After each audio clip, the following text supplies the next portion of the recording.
Guys, Chris here, doing an update on the albino flowerhorn. So he's been eating New Life Spectrum Float, extra large pellets, and for water changes on this aquarium I do 40 gallons, and just to clean the substrate really thoroughly, try to get deep. And this fish, I've had him for about 2.5 years, going on 3 years almost. But I just cleaned the glass with the mag float with polyfiber,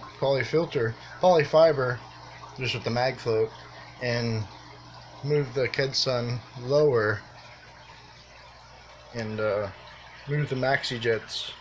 I have all the tanks set up just like this. Kedsun on that side and maxi jets just like this. So this one creates circulation, and then this one creates agitation. I did have more sponge filters in all the aquariums, but I moved them to the 75 gallon just because that's a bi-load tank. They produce lots of waste and there's just a lot of fish, so I wanted to keep the water parameters in check. So we just have a Touch Whisper air pump, just one outlet.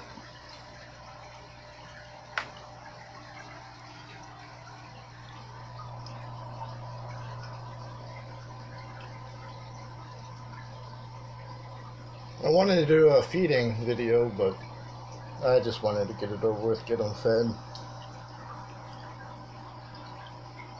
So here's Freddy's substrate, the same as everybody else's, mixture of brands of coral and pebbles and sand. But there's symmetric rings in this, what do you call it, a filter bed, because it's full of bacteria. All the surface area, there's a lot of surface area in this sand substrate, or coral substrate. See how it's moving? I wanted it to do that, move the substrate just a little bit. And then I have some shells in here, in all the aquariums, some coral too.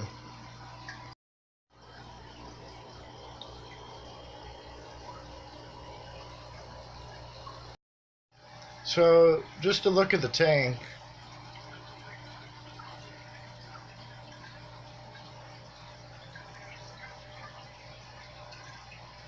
my aquaium on Freddy's tank.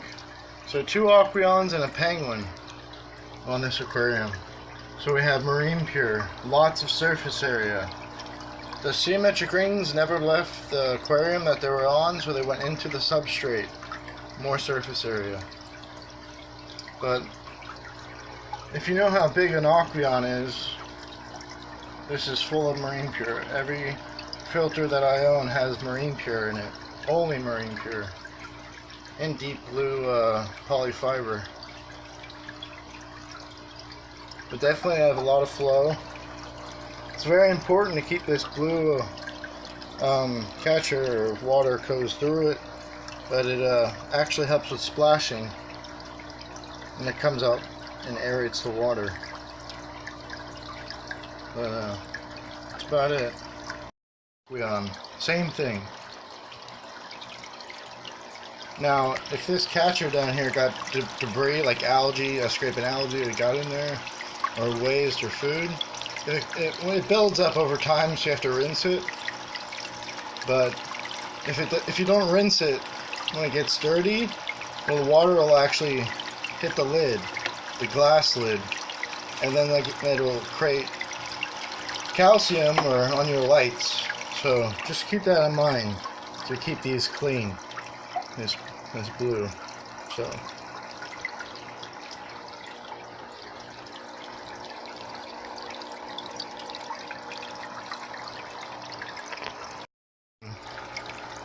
I'm probably going to be ending up using these penguin filters, 1 per 55, to hold chemical carbon. So that's coming, but this is just how it's set up for right now. And it's got a pre-filter sponge on it. here. So the lighting on this 55 is just an aquaium full spectrum fluorescent bulb. So what I did differently with because when you clean the glass, fish like different positions of flow. Over time, they'll like it, they won't like it, but they always like change in a way. So I lowered this headsun down so it stirs any detritus or food or waste, so it gets in the filters intakes, so that helps out.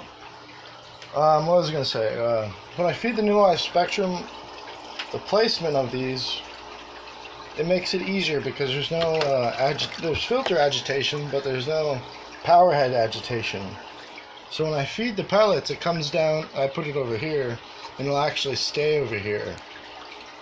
And it just makes it a lot easier. You don't have food flying around everywhere.